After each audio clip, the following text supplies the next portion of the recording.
ভগবানের সেবা করা এবং ভগবানের দিব্য নাম কীর্তন করে অন্যকে শোনানো।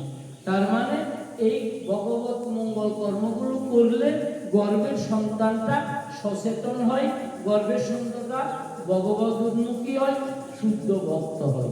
এই জন্য আমাদের হিন্দু সংস্কৃতিতে মা বোন যদি গর্ভবতী হয় তাদের পিতা মাতা শ্বশুর শাশুড়ি কি করেন, এই আদ্য সংস্কার করেন।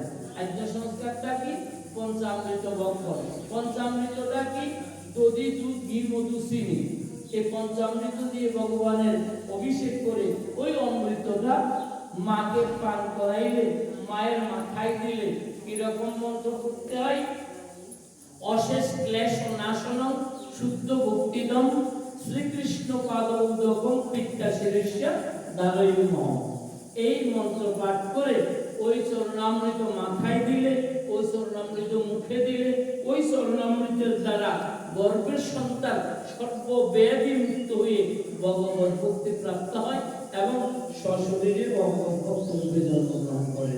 যাহা এই হিরণ্যকশিপু স্ত্রীকে এইরকম উপদেশ দিয়েছিলেন দেব বৈষ্ণব তিলক কুল তিলক মণি নারদ মহারাজ।